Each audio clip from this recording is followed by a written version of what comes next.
Okay, so I found out a few things. About the transmission issue. The mechanic couldn't get the transmission to do what it has been doing. Now, um, when I went to go to Perth today, the truck actually did drop into neutral halfway there, and I had to call them up at the garage and let them know I was going to be late. I sat there for 10 minutes, and then I was able to get it that it would go again. And I got to Perth, but it didn't want to go in the third gear that time, but it did. It dropped into neutral when it tried to go in the third gear. That's how I ended up on the side of the road. But anyway, so there is an issue with it, but he wasn't able to get it to do it, so they couldn't tell me anything about that. He did tell me that I have a leaky transmission line, so I was right that it's a transmission line that's the problem. And he also told me that my lower transmission mount is completely gone. And I had noticed a vibration at times, and that's what that would be anyway. So that answered that question.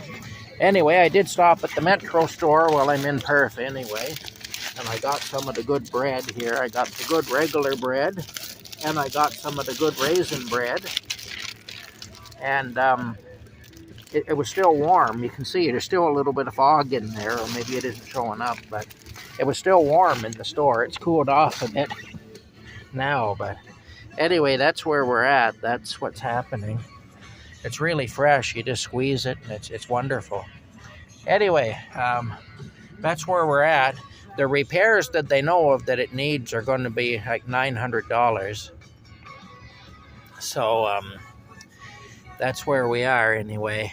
I can't do that right now. Plus, there is still an issue. I don't want to spend that money and have the transmission fail anyway. Because even when it's full of fluid, it'll drop into neutral. So, it's no good anyway that way.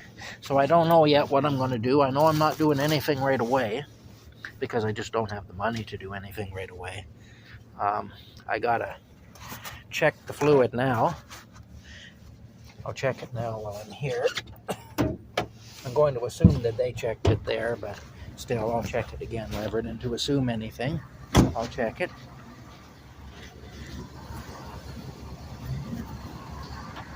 Here we go. Oh, let's have a look and see where it's at.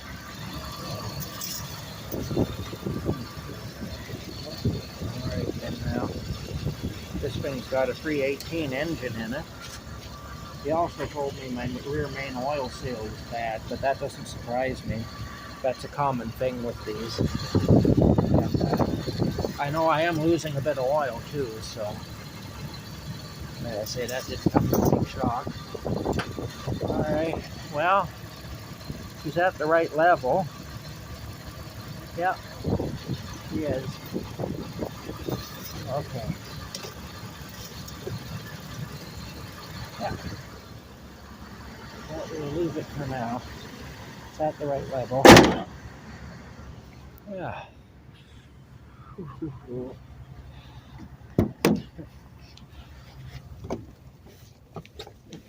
They have an anti-idling bylaw in Perth here. They'll rat you out real quick. In this town, they'll call the police on you. The town's full of Karens. So, it's one of the reasons I never fit in here. You either get a bunch of Karens or you get a bunch of drug addicts. It seems those are the two extremes in Perth. Anyway, I don't really fit in with either group, so it is what it is, I guess. Although I'll tell you, driving a vehicle these days isn't much different expense-wise than having a crack addiction. Really. In fact, that'd probably be more economical to be a drug addict at this point. It's at the point where I'm going to have to start doing armed robberies to finance my driving habit. Crazy stuff. Anyway, we'll see you later.